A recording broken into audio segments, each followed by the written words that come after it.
Olá pessoal, tudo bem? Hoje a gente vai explorar uma ideia fascinante do filósofo Sérgio Cortella. E olha, ela começa num lugar que todo mundo conhece bem, a pia da cozinha. Parece estranho, né? Mas o que será que uma tarefa tão detestada pode nos ensinar sobre fugir da mediocridade no dia a dia? Vamos descobrir juntos. Pois é, tudo começa com aquela sensação. Um sentimento que, nossa, acho que todo mundo já sentiu. Aquele momento de pura frustração em casa. Sabe qual é? Aquela cena clássica. Você acaba de comer, tá querendo relaxar e dá de cara com a pia lotada. É uma imagem familiar pra caramba, né? E a reação que vem junto é quase sempre a mesma, em qualquer lugar do mundo. E o Cortella descreve isso de um jeito perfeito. Ele diz: você olha para aquilo e sente uma raiva de ter que fazer. Não é só uma tarefa, sabe? Vira um fardo. Dá uma raiva mesmo, de ter que parar o que tá fazendo, largar o descanso para lidar com aquela bagunça. Mas o ponto do Cortella, e aqui que a coisa fica séria, é que é justamente aí, nessa primeira reação, que mora um perigo enorme. E que perigo é esse? É o perigo do deixa pra depois. A gente sai da irritação e cai na inércia muito rápido. E o problema é que as consequências de adiar essa pequena coisinha, nossa, elas são bem maiores do que só uma cozinha bagunçada. Tudo começa com aquele pensamento super simples. Ah, depois eu faço. Parece inofensivo, né? Coisa boba, só uma procrastinaçãozinha.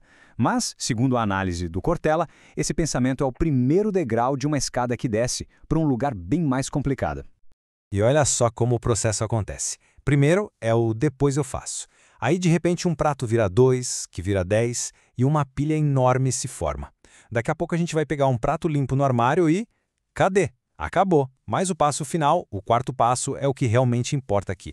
A gente se acostuma. É isso, a desordem vira paisagem, a bagunça se torna um padrão.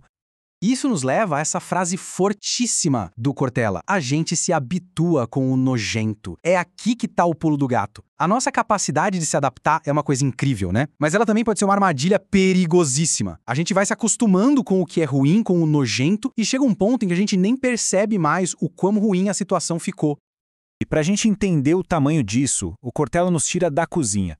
Ele amplia a lente para um exemplo do tamanho de uma cidade. Vamos ver como esse se acostumar funciona em um nível social, coletivo. Ele fala sobre os rios de São Paulo. O contraste é chocante. O Cortella lembra que lá em 1967, os rios Tietê e Pinheiros eram lugares onde as pessoas nadavam, pescavam, tinham clubes de regata. E hoje? Hoje são esgotos a céu aberto, mortos com cheiro horrível. E o ponto é, isso não aconteceu de uma hora para outra. Foi acontecendo aos pouquinhos, sabe? Um pouco de poluição aqui, outra ali, foi o equivalente a um prato sujo de cada vez. Até que o rio inteiro morreu. A degradação virou um normal. Mas a parte mais impressionante, a reviravolta na história é a seguinte. Para muita gente que mora fora e volta para São Paulo, aquele cheiro ruim dos rios virou cheiro de casa. O cérebro se adaptou de um jeito tão bizarro que o cheiro podre virou um sinal de familiaridade, de cheguei em casa. O que é negativo se tornou confortável. As pessoas simplesmente pararam de se incomodar. E aí que entra essa citação do Corpo de Bombeiros que o Cortella usa. Nenhum incêndio começa grande. Ele começa com uma única faísca. Com isso, ele amarra tudo.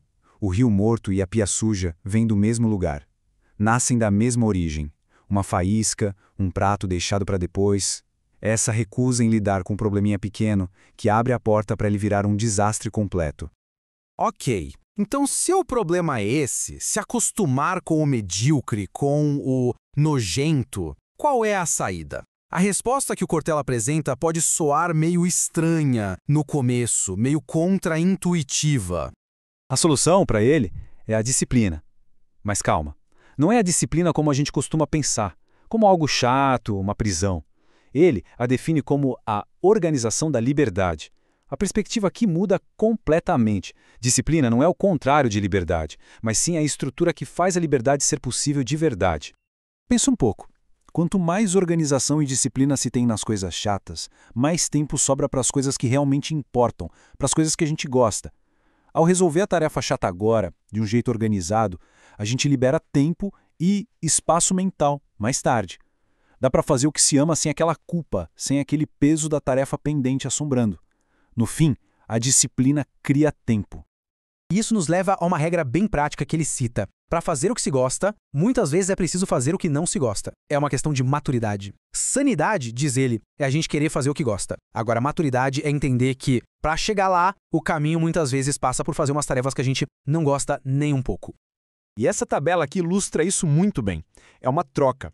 Para ter o que se gosta, tipo, dar uma palestra legal, ou ter uma cozinha limpinha, ou uma noite tranquila de descanso, é preciso fazer o que é necessário, mas que nem sempre é gostoso. O professor precisa corrigir 200 provas para poder dar a palestra. Para ter a cozinha limpa, tem que lavar a louça todo dia. Simples assim. Não dá para ter um sem o outro. Então vamos voltar para a nossa pia da cozinha. Como é que a gente aplica essa filosofia na prática, ali no dia a dia? Como transformar uma tarefa odiada em um ato de excelência? E aqui está a grande virada de chave. O objetivo não é virar o campeão mundial de lavar louça. Não é isso. A meta é fazer com que esta lavagem de louça, a de agora, seja a sua melhor. É uma mudança de mentalidade. Não tem a ver com competir com ninguém, mas sim com um compromisso pessoal. É se recusar a ser medíocre, mesmo na menor, na mais chata das tarefas. É dar o seu melhor, aqui e agora. E o Cortella descreve até o processo. Primeiro passo. Começa a fazer, mesmo que seja reclamando. Ok, tudo bem. Mas aí, passo 2. Muda o foco. A intenção agora é fazer o melhor trabalho possível. Terceiro, não é só lavar, é organizar com cuidado no escorredor. Quarto passo, termina, limpa a pia, a torneira, deixa tudo brilhando. E por último, passo 5, dá um passinho para trás e admira o trabalho. O ato de lavar a louça deixa de ser um fardo e vira um pequeno projeto, com início, meio e um fim caprichado. E o resultado disso tudo é o que ele diz nessa frase: e sorrir sozinho ou sozinha da obra bem feita. O prêmio final não é só a pia limpa, é o sentimento, é aquela satisfação, aquele orgulho de um trabalho bem feito. Não importa o quão pequeno ele seja, é uma pequena vitória diária contra a mediocridade. No fim das contas, o que a gente tira de tudo isso? Primeiro, que a mediocridade sempre começa pequena, com um depois eu faço. Segundo, que a gente se acostuma com o que é ruim, e isso é perigoso, seja na nossa casa ou na sociedade. E por fim, que a disciplina, quando a gente entende ela como organização, vira uma ferramenta poderosa para ter mais liberdade e para buscar a excelência em tudo. Então, fica a reflexão. Qual é a louça suja na vida de cada um? Aquela tarefa, aquele projeto, aquela conversa que está sendo adiada? E o que será que aconteceria se a gente decidisse lavar essa louça, hoje, e do melhor jeito possível?